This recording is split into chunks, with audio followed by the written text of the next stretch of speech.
ટામેટાની નિકાસ બંધ હોવાને કારણે ખેડૂતોને ભારે મુશ્કેલીનો સામનો કરવો પડી રહ્યો છે। ટામેટા પાકેલા હોવા છતાં ખેડૂતો તેમને ઉતારવા માટે તૈયાર નથી, કારણ કે તેમને યોગ્ય ભાવ મળતા નથી।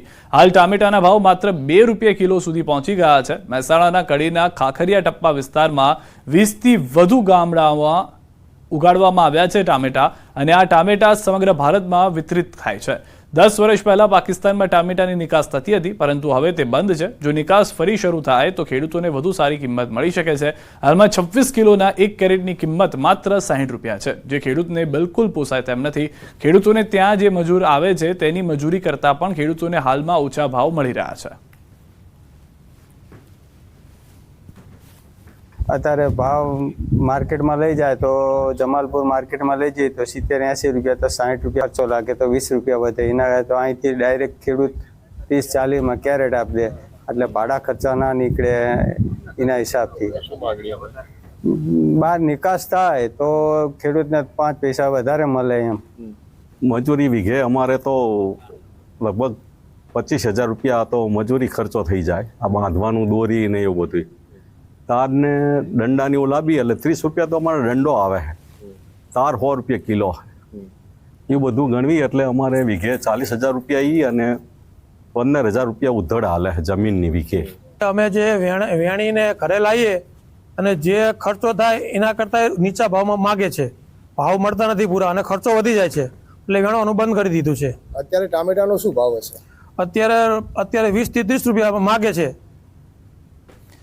સૌરાષ્ટ્રનું અગ્રીમ ગણાતું ગોંડલ માર્કેટિંગ ઘઉં અને ચણાની આવકથી ઉભરાયું છે। યાર્ડમાં ઘઉં અને ચણાની સિઝનની રેકોર્ડ બ્રેક આવક નોંધાઈ હતી। યાર્ડમાં ઘઉંના 1.25 લાખ કટ્ટાની તથા ચણાની 70થી 80,000 કટ્ટાની આવક થવા પામી હતી। યાર્ડ બહાર 1600થી વધુ વાહનોની નોંધણી થવા પામી હતી।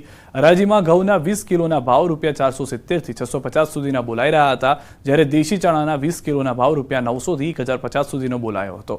યાર્ડના સત્તાધીશો દ્વારા ઘઉં અને ચણાની આવકને લઈને અન્ય જાહેરાત ન કરવામાં આવે ત્યાં સુધી આવક સદંતર બંધ કરવામાં આવી છે।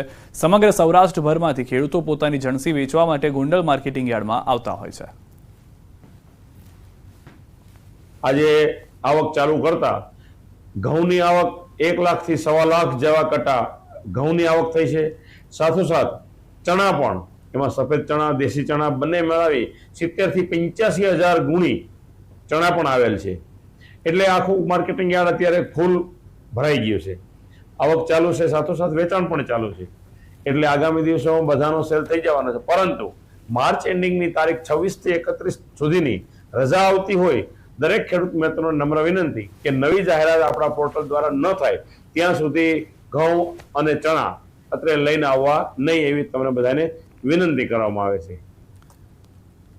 રંગીલા રાજકોટમાં રોગચાળો વકર્યો છે। ડબલ ઋતુના કારણે રોગચાળો વકર્યો છે। ખાનગી અને સરકારી હોસ્પિટલો ઉભરાઈ છે। શરદી, ઉધરસ, તાવ, ઝાડા ઉલટીના કેસ વધ્યા છે।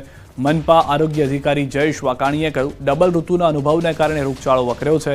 તાપમાનને લઈને મનપા દ્વારા ગાઈડલાઈન જાહેર કરવામાં આવી છે।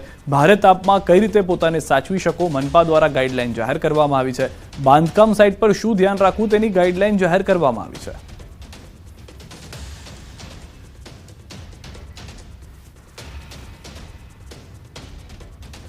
કલાકારોના સન્માન વિવાદ પર બોલ્યા શંકર ચૌધરી। કલાકારોને અન્યાય મુદ્દે ગૃહમાં અધ્યક્ષનો જવાબ।